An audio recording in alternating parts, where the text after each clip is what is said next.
Welcome to రోజు కొత్తగా channel. ఈ రోజు మనం టిఫిన్ లోకి పల్లి చట్నీ ఎలా చేయాలో చూడబోతున్నాం. Let's see the process. So ఈ రోజు మనం మన చట్నీకి కావాల్సిన ఇంగ్రీడియంట్స్ ఏంటో ఫస్ట్ అవి చూసేద్దాము. సో ఫస్ట్ వచ్చేసి ఇలా మనం ఒక బౌల్లోని గ్రౌండ్ నట్స్ తీసుకున్నాం, పల్లీలు. వీటి క్వాంటిటీ ఒక టీ గ్లాస్ అంతా ఉంటుంది వీటి క్వాంటిటీ వచ్చేసి. నెక్స్ట్ నేను ఒక 3 పచ్చిమిర్చి తీసుకున్నాను. నెక్స్ట్ ఒక 4 ఎండుమిరపకాయలు అండ్ మనకి సాల్ట్. సో ఇవే మనకి మెయిన్ ఇంగ్రీడియంట్స్. సో ఫస్ట్ మనం చట్నీకి ఇలాగా ప్యాన్ పెట్టేసుకోవాలి. ప్యాన్ పెట్టుకొని మన పల్లీలు ఉన్నాయి కదా, వాటిని మనం డ్రై రోస్ట్ చేస్తాం అన్నట్టు.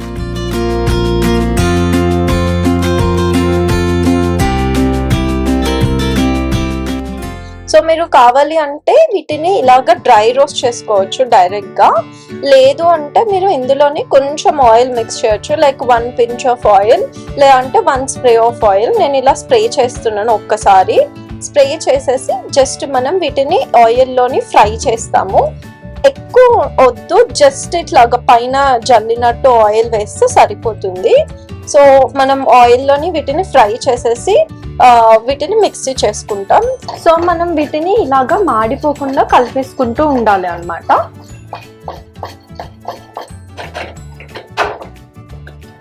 ఇంకా వీటన్నిటిని తీసేసి ఒక బౌల్లో వేసేసుకోవాలి ఇలా. సో నెక్స్ట్ వచ్చేసి మనం ఇందాక పక్కన పెట్టుకున్నాం కదా గ్రీన్ మిర్చి ఇంకా ఎండుమిరపకాయలు, 2 ఇప్పుడు మనం ఫ్రై చేసుకోవాలి. సో మీరు కావాలి అంటే వీటిని డ్రై రోస్ట్ చేసుకోవచ్చు, లేదు అంటే ఇందాకలాగా కొంచెం ఒక 1 spray ఆఫ్ ఆయిల్ వేసి వీటిని స్ప్రే చేసుకొని ఫ్రై చేయొచ్చు. సేమ్ అలాగే ఇందాకలాగానే వీటిని మాడిపోకుండా జాగ్రత్తగా ఫ్రై చేయాలి. సో మనం ఆయిల్ ఫ్రై చేసేసుకున్నాక అన్ని ఇలాగా ఒక బౌల్లో వేసుకొని వీటిని చల్లారనివ్వాలి. బికాజ్ మిక్సీలో వేస్తే అది ప్రాబ్లం అవుతుంది కాబట్టి వేడివేడిగా. సో చల్లారనిచ్చాక ఇలాగా మిక్సీలో వేసేసేయాలి. వేసి ఇలాగా నేను అయితే ఒక 1 tablespoon ఆఫ్ సాల్ట్ వేస్తున్నాను. మీరు మిక్సీ అయిపోయాక లైక్ తినే ముందు కావాలి అంటే ఇంకొంచెం సాల్ట్ని యాడ్ చేసుకోవచ్చు. సో మనకి చట్నీ అనేది ఇలాంటి కన్సిస్టెన్సీలో రావాలి. ఇలా వచ్చేంత వరకు మిక్సీ చేసుకోవాలి.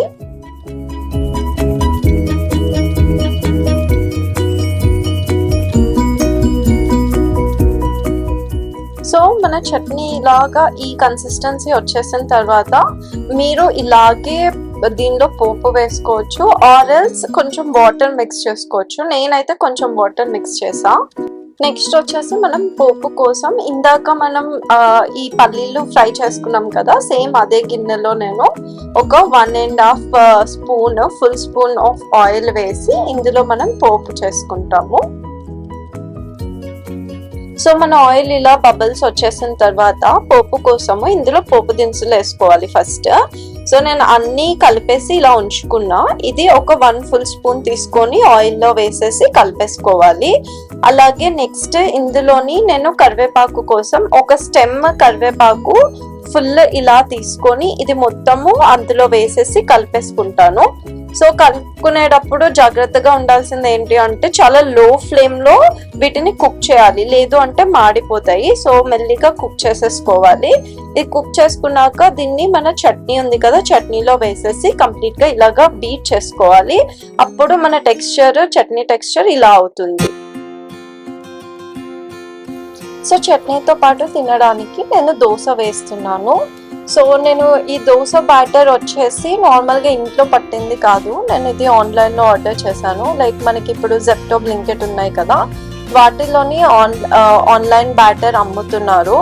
సో ఇది మనకి వచ్చేసి ఎలా అంటే కొంచెం థిక్గా ఉండే consistency.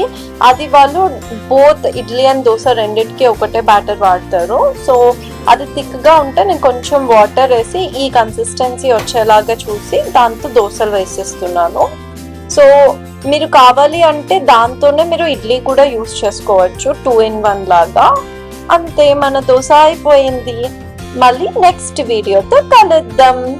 Please do like, share and subscribe.